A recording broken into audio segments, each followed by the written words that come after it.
So I went and saw Cake, and this is a movie that's been getting a lot of kind of middling to hateful reviews lately, and I think it's a little better than the reviews would indicate. As of this, it has about a 70 on Rotten Tomatoes, which is about a B+. But I liked it a lot, in fact.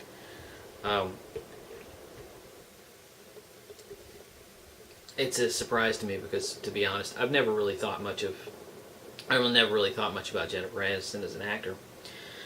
I like her as a comedian. I've seen her in a few things. I've never seen Friends. But this, like Steve Carell in Foxcatcher, shows a really good comedian in a really great dramatic role.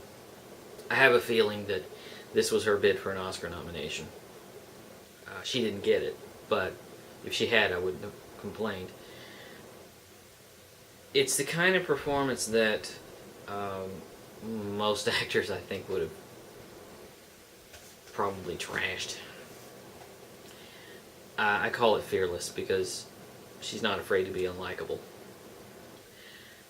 Cake is kind of a comic drama, a little bit of comedy and a lot of drama. But it's one of those movies that has the pacing of real life, which I really, really appreciate. For the most part, it has the pacing of real life. There's some elements that don't work, but it's interesting. She plays a woman who is unlikable. And that's kind of fearless. And there's been a lot of press about the fact that she plays a character who wears no makeup. And there's a commentary here that even her famous hair is kind of messy. She plays Claire Bennett, a woman who some time ago had a tragedy happen in her life. She was in a car accident. And as the movie opens, we find her in a support group for people suffering from chronic pain. And the sort of simpering group leader is attempting to deal with the fact that one of the group's members recently committed suicide by jumping off an overpass on the LA freeway. And she's trying her best, trying and failing, to describe it as heroic. And Claire is sitting in the group having none of this. She wants everybody to express their feelings. And they get around to Claire, and Claire is just like, why do we have to see her as heroic? And she begins this monologue, sort of tragically funny monologue, describing in graphic detail about the circumstances surrounding the suicide.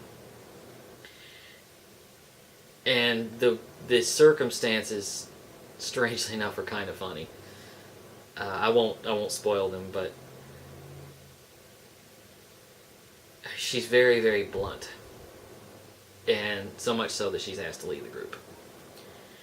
And we get into her life a little bit. We realize that this is the pattern. This is how she is. She's a very blunt instrument. She's a person that tells you what she's thinking. And you realize a lot of it comes from the accident that she had, the tragedy that she suffered. She's lost her family, basically. And she's sort of coiled up in this ball of just, let me be depressed. And what's interesting is we think that at the beginning that we're looking at the complete picture. And the innovation, what I love about this movie, is that we only learn about her circumstances over time. This is not one of those movies that establishes everything that happens in the first 5 minutes and then spends the rest of the movie guiding her to the light. We learn about her story. We don't even know at the beginning. We don't even know for the first 30 minutes that she was married. We learn what she lost in that accident. She's bitter and angry, and she's trying to get a handle on her life and trying to get a handle on this girl's suicide. she's developed an addiction to pain medication, and she is beginning to have visions of this girl, played by Anna Kendrick, visions of this girl talking to her, because she's trying to get her head around this suicide. Because 2 or 3 times in the movie, Claire actually does try to commit suicide, and she's trying to get her head around the idea of that, and really trying to come to terms with it. The thing is, the movie never establishes a trajectory for her. Is it going to be death or is it going to be life? It's going to be one or the other. She's trying to figure out which one she wants. And her conscience is presented by a woman that works for her, a Mexican hired help, played by Adriana Braza, who got an Oscar nomination for Best Supporting Actress in 2006 for Babel. And she's really, really good. She's very natural. This could have been a cliched stereotype of the Mexican housekeeper, but she doesn't do that. There's a point where she gets frustrated with her, and she takes all of her abuse, and eventually she comes to the point where she is ready to leave her. You know, she's living with this woman who is ready to destroy herself. And